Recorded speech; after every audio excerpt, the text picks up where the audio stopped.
बंदे एक को दावत आती है और पूरा टब्बर ही वहाँ दौड़ खड़ा होता है। कतर दावत आ गई तो कतर को, जापान दावत आ गई को जापान, जहाज़ ले कर फिर रहे।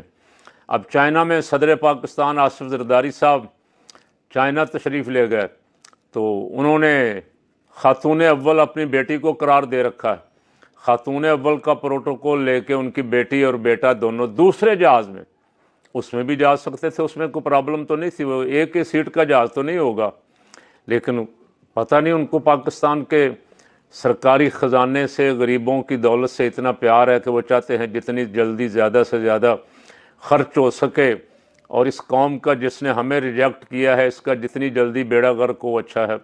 अल्लाह ताला हमें इस शर से पनाह में रखे अपने में। कैसी सोच है। कभी कोई हुक्मरान भी यार, कभी कोई हमारे हुक्मरान जो मुस्लिम हुक्मरान होते थे वो तो सोचते थे कि काम, सरकारी काम करते हुए अगर अपना कुछ ज़ाती काम भी करना पड़ गया है तो सरकारी तेल से जलने वाला दिया बुझा के बात करते थे कि कहीं हमारी ज़ात पे। लेकिन यहाँ तो परवाह फिक्र ही नहीं। कोई चाइना पहुँचा हुआ है, कोई कतर पहुँचा हुआ है, और एक साहब रातों रात लंदन पहुँच गए। वो वहाँ जाके मीटिंगें करेंगे, साजिशें करेंगे, लंदन प्लान बनाएंगे, क्या क्या करेंगे, और उसकी भी फिक्र लगी हुई है कुछ लोगों को।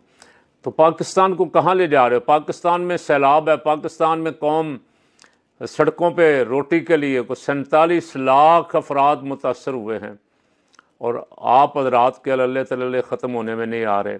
कब तक ऐसा चलेगा। क्या किस बात का इंतज़ार कर रहे हो कि बांग्लादेश की तरह, श्रीलंका की तरह, नेपाल की तरह यहाँ के लोग भी उठ खड़े हों और अपना हक, इनके गिरेबानों को पकड़ के घसीट के इनको नीचे उतारें और अपना हक लें, इसका इंतज़ार कर रहे हो। हालात देख के बंदे को इबरत हासिल कर लेनी चाहिए। फ़ातबिरू या उलिल अबसार, जिनको अल्लाह ने आँखें दी हैं, दिल के आँखें दी हैं, उनसे इरशाद हो रहा है कि बसीरत वालों, आँख वालों, ज़रा इससे इबरत हासिल कर लो जो वाक़यात तुम्हारे गिरदो पेश नज़र आ रहे हैं, जो कुछ तुम देख रहे हो इससे। लेकिन हम तैयार ही नहीं हैं इसके लिए।